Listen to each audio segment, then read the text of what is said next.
that. So static stretching is it reduces your overall strength. So like doing a lat stretch before doing a bunch of pull-ups, probably not a good idea, because the whole idea behind static stretching is you're trying to turn the muscle off. So it doesn't make a whole lot of sense to turn the muscle off and then go lift, because then your body's more inhibited. Do you understand what I mean by that? So I'm not saying stretching is bad, because there's certain contexts where if we increase your flexibility, which gives you a bigger range of motion, and then you train in that range of motion, that's where the benefits start to come from.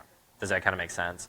Now, I want to recap from last week. Like, how are you feeling from the stuff that we added and subtracted and all that stuff?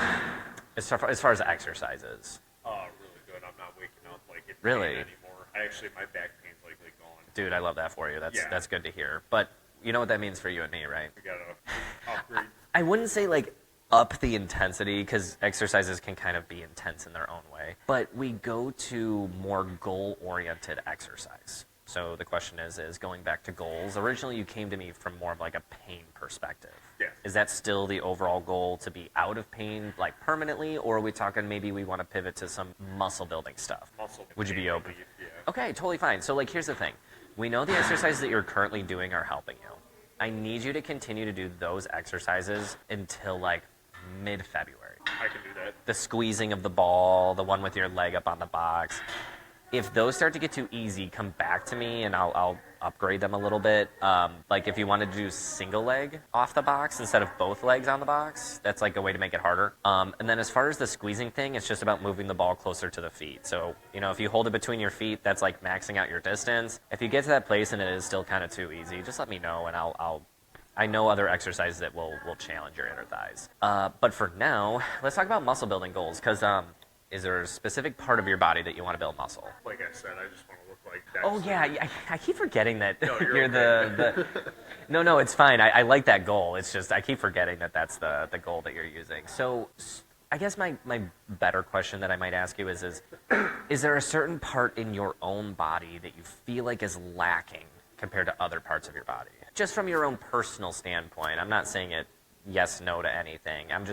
Look, let me give you some context on like why I'm even bringing this up. If you're like, hey, I want to build a big chest, it doesn't make sense to put chest as the last exercise of your day. Sure. Do you understand why? Because at that point, it's going to be fatigue. Yeah, nailed Okay. it. Well, not just, more like just your overall central nervous system is going to be tired, so you won't be able to push as much effort. Does that kind of make sense? So like if you're someone who doesn't really give a crap about how big your legs are, I'm not going to put you on leg press the first exercise of the day. Does that kind of make sense? Yes. So let's talk about priorities. Like if we can't have everything, so let's kind of pick and choose what we want to prioritize, at least at the beginning stages of our career here.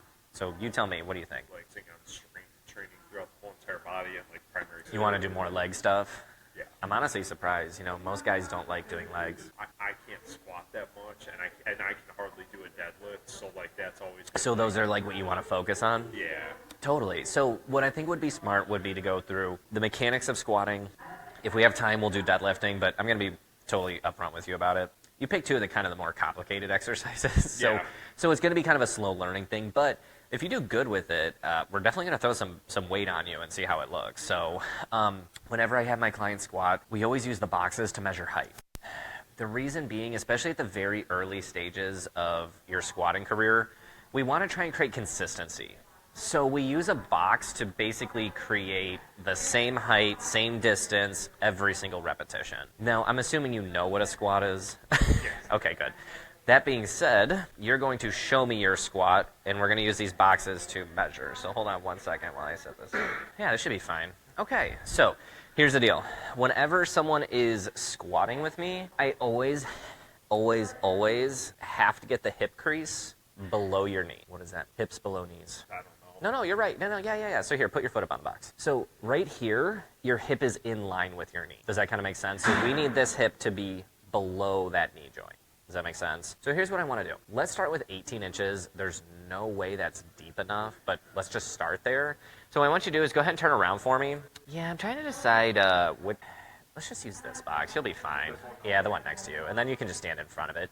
Now, when you're doing a box squat, you want your heels almost touching the box. Cool. So, you said you know what a squat is, right? Now you're making me second guess myself. Yeah, don't be nervous. Here's the biggest thing. Just do what you normally would do. I'm going to have like myself come around you in a couple different angles just to make sure that there's no like shifting or overcompensating in one direction versus the other. So whenever you're ready, go ahead and just do a couple for me. Again, I'm going to be kind of going around in a circle around you and seeing if there's any like major issues anywhere. I'm going to have you do like 5 more for me. I'm going to watch one more time from behind. Okay, my friend, go ahead and relax for a quick second. There is a slight, you okay? Yeah. Okay, there's a slight form deviation.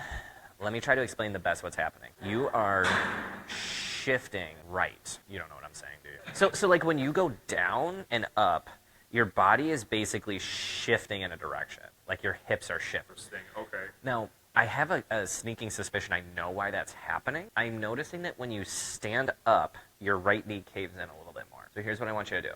I want you to try it again, but what I want you to do is look at your right knee and align it with the outside of your pinky toe. Hold it there, and then go through your motion. Notice how I'm keeping it in that direction the whole time. Try that for me, and I'm going to watch from behind again. I usually just try to correct form things with some cues first. If that doesn't work, then we're going to go back to some testing. So yeah, think about taking your right knee and screw your foot into the floor.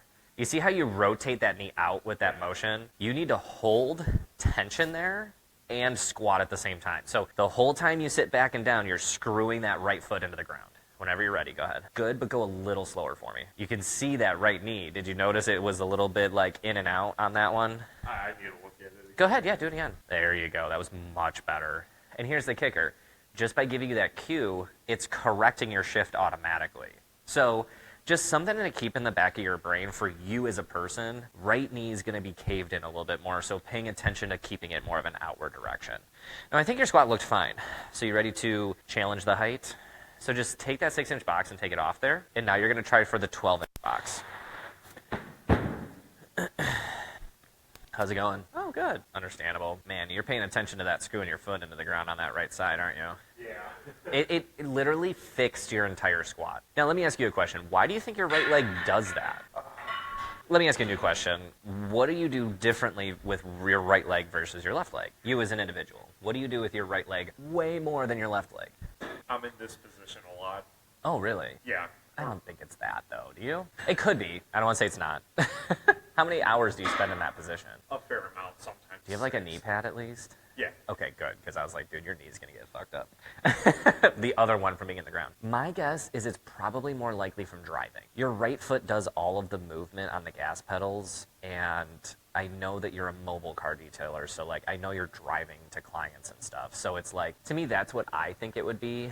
What happened is you lose ankle stability. That's also part of why I have you on the balance board, is to rebuild the strength and stability of your ankle. I honestly think the only reason I could use just regular form cues to fix you is because you had been doing that first. You know what I'm saying? Like you had been practicing with that, so it was easy for you to just do this motion. I think your squat looks great. Did that any uncomfortableness anywhere? Felt okay? No. Okay, so this height is definitely hips below knee. So you don't have to go lower than this if you don't want to. Do you want to go lower? Do I get like extra?